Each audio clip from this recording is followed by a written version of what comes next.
Who here remembers the Sega Saturn? Because I do. It was an okay console. It had better 2D games than the PS1, but unless you lived in Japan, you couldn't get much games for the Sega Saturn. So here in America, the PS1 was the go-to console of the time. I hope you guys are ready because we're doing a review of Sonic R for the Sega Saturn. So now we're doing Sonic R. I personally like to believe that the R stands for racing. Just me though. Now Sega, they already tried making a racing game called Sonic Drift. Both of them were really bad. So this was their next attempt, which I think is going to be pretty good. It was on Sega Saturn, too, so let's see. Again, as you can guess, it's a racing game. And you do have your own staple of characters from multiple Sonic games in the Sega franchise. And multiple stages. Just like any other typical racing game, except you're racing on foot rather than using vehicles. You have Sonic, Tails, Knuckles, and Amy. Sonic is the fastest with the worst handling, and he has a double jump. Tails is okay and he can fly. Knuckles has the best handling, but he can glide.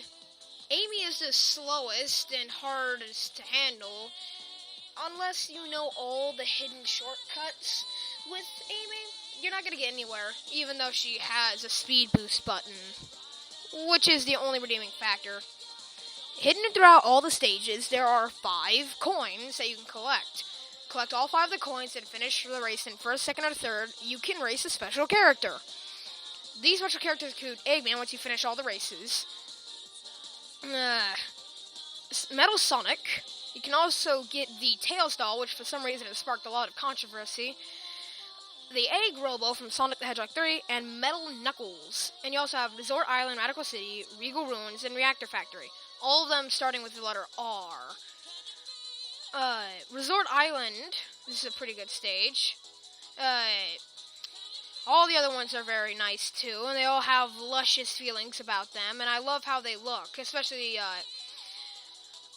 the weather effects that you have without them. The weather effects are really, really good, but other than that, the graphics are pretty bad, even though they're on Sega Saturn. I know some Sega Saturn games, like Nights into Dreams, which was a really good game. It didn't have, like, all these points coming out at you. I mean, like, Sonic's, spines don't stick out. And when you have 50 rings in a certain stage, you can open up a gate and get one of the Chaos Emeralds. Which, as you can guess, once you collect them all, you unlock Super Sonic, which I like to call the Destroyer of Souls. Once you collect all the 7 Chaos Emeralds, if you ever race against your friends with them, prepare to not be their friend anymore, because Super Sonic has the best handling, is the fastest, can hover over water, and has a double jump. Best thing ever. But I wouldn't suggest using any of the special characters like Metal Sonic or Metal Knuckles, because whenever you play as them, you have to race against Super Sonic, which isn't fun. Because some of them, you have to get the 7 Chaos Emeralds before you can actually get them, I believe. The game in itself, for what it's worth, is an okay racing game, but the controls are a little meh. You have an acceleration button depending on what you're playing, and you have 2 buttons to turn left and turn right. And some of them can turn really, really badly. Like this. Move! Come on. Oh, don't look at me like that. Don't do that. Don't.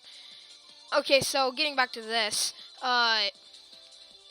It's a normal racing game. You have Grand Prix, Time Attack, multiplayer, and the normal stuff you'd see in any other kind of racing game, run of the mill. But this is a game that you and a friend would only play when you have nothing else better to do. Absolutely nothing. I wouldn't recommend playing this for sheer enjoyment out of, there's a lot of stuff to do, but you'd rather play this. It's not a game like that. The controls are pretty clunky, and, well, that's pretty much all I have to say about this. It's not the best game in the world, and, because of all the controversy sparked by the Tails doll, it's not a very, good game. even though the creepypasta about it actually turned out to be true.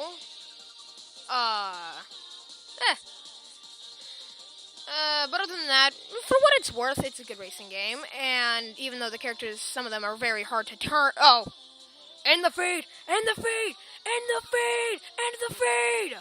Okay, now that, that's over, my overall rating for the game is about, he's a 6.5 out of 10.